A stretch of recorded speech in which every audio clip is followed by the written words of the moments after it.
What's up, guys? It's Wally. Today we're going to be listening to another song by The Warning called Disciple. Now, the last song that we'll listen to is Choke, and that was actually a live performance from the end of 2022. And this song is actually from that same concert. It was posted a couple months ago by The Warning. It was actually posted before Choke, but for some reason I decided to listen to that one instead of this one first. But either way, I wanted to get back to this one to be able to listen to it. And as for the Queen of the Murder Scene songs, I promise I am going to get back to those. Definitely haven't forgotten about them, but I'm not going to say no to listening to a new performance, right?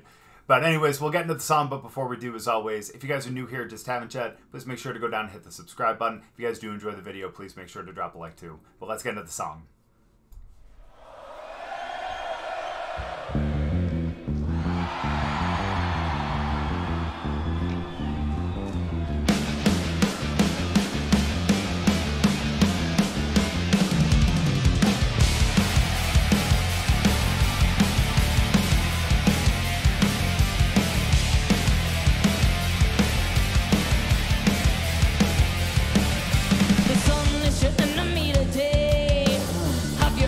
All right.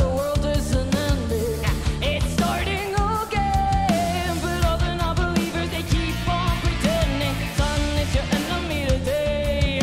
You love to look away from the face of your vices. Embrace them instead. Welcome yourself into the new modern crisis. I've been waiting. Disciple.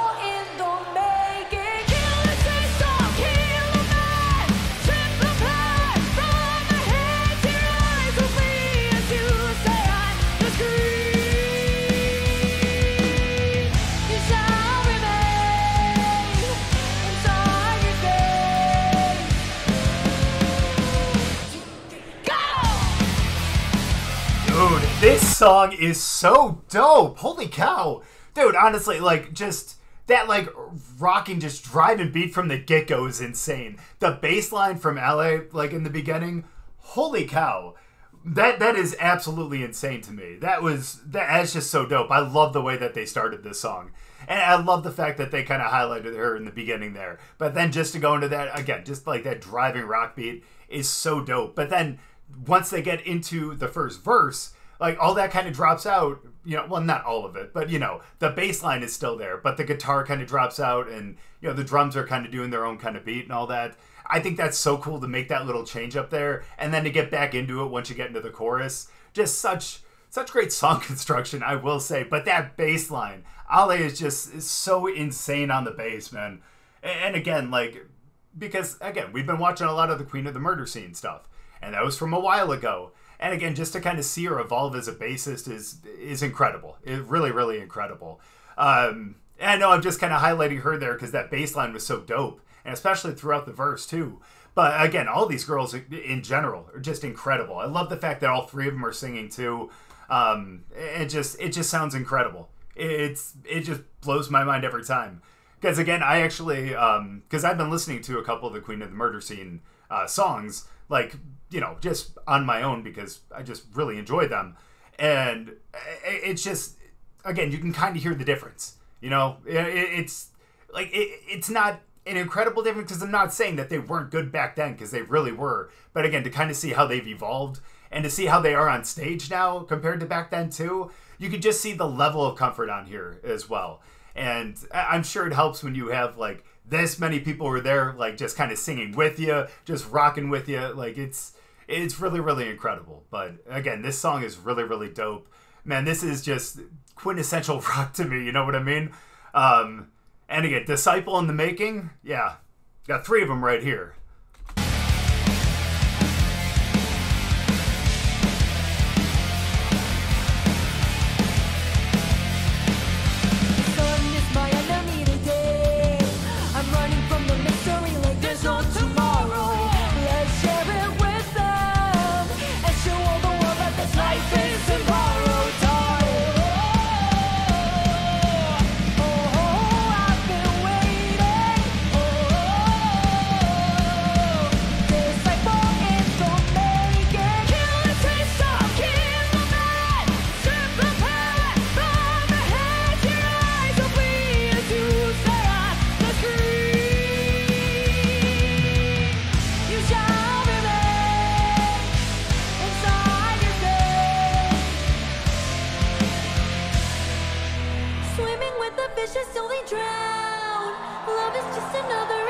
voice we rely on, a bubble and hidden in the sound.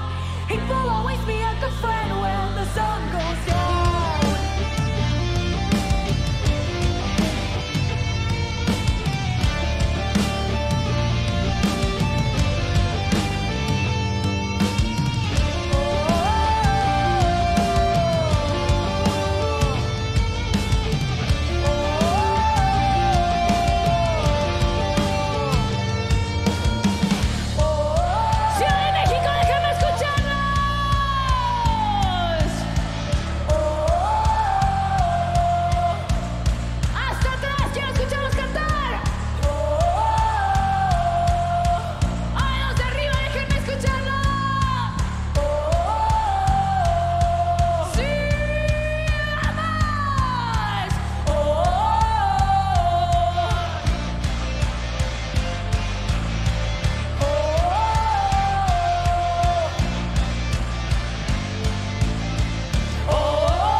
Oh, that's the end right there? Dude, that was so dope! Honestly, okay, I'm sorry. I know that sounds really, really weird, but just like the abrupt ending like that, I don't know why. That's so cool to me. Hold on.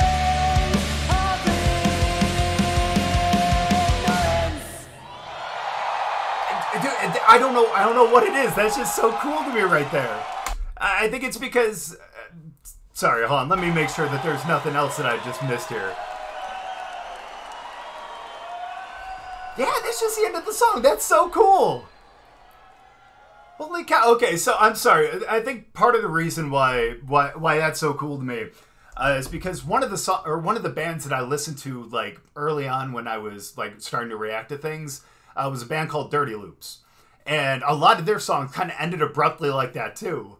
And I don't know why. It was just such a cool thing to me. I feel like as you know, at the end of like every song, everyone it's just like the culmination of the entire song, and it's like everyone just ends together, and it's like that's the end of the song. But when you don't expect that to be the end of the song right there, I don't know, it just kind of hits you a little differently. But that entire song was really incredible. That kind of, I don't want to say breakdown section, but kind of where Pau started kind of singing, and just kind of changed up the feel and the tone of the song, and just kind of went through that section, then got right back to the chorus again at the end. That was a really, really dope part. And again, I think one of the really cool things about this song too was if you asked me who the lead singer of this song was, I wouldn't be able to tell you. I feel like all three of them were kind of, represented pretty equally there. I mean, obviously, I think Pau and Danny were like the main, singers there who kind of, at a part where they all weren't singing together, they kind of took the lead at certain points. But the fact that they kind of switched that up in the song as well, I think it was really cool. Again, kind of kept your attention because it's like, okay, wait, who's singing now? Who's being highlighted? Who's doing what? And then for the song to end abruptly like that too, like it just kept your mind guessing throughout. And then when it ended, you're like, wait, hold on, I'm still trying to figure this out. Wait, what? So I don't know. I thought that was really cool. The song in general was just incredible. Ale on the bass, again, I just need to highlight that because, as much as I talk about how great bassists are and how much I appreciate that, that was one of the best, like, bass parts and I guess bass solos in there too, if you want to consider it that, throughout the verse, despite the fact that it wasn't really a solo per se. It was just that you could really hear it pretty prominently, But that was one of my favorite ones I've heard her play. And especially live like this too, just sounded so flawless. So I have to say, she did absolutely incredible. But the band in general did just so great. That was such a great performance. And again, we watched Choke, and I knew that was a great performance as well. So I was, gonna say at the beginning, like, if this was gonna be like half as good as that one, I would be pretty damn happy. Yeah, I'm extremely happy because I actually like this one more than I like that one. This song was really, really incredible, and I think I'm actually gonna, well, at least after I'm done recording and all that, I'm actually gonna go back and try to listen to like either like an earlier performance of this or just like the, I guess, studio version of this song, just to kind of see what it sounds like and try to compare it to this one, because not that I'm trying to see which one is better or anything like that, but it's just really interesting to hear different performances from the same band, And again, I've heard their studio stuff. I've heard them, live now. And I know that they have the talent to sound, just as good live as they do in the studio. So I'm excited to hear that and kind of, see what that's about. But thank you guys so much for watching. I really appreciate it. Again, we'll get to the Queen of the Murder Scene stuff again very soon. I just wanted to listen to this one, and I am really damn glad that I did. But thank you guys so much again. I really appreciate it. Hope you guys enjoyed the video. If you guys did, make sure to drop a like, and we'll see you guys next time.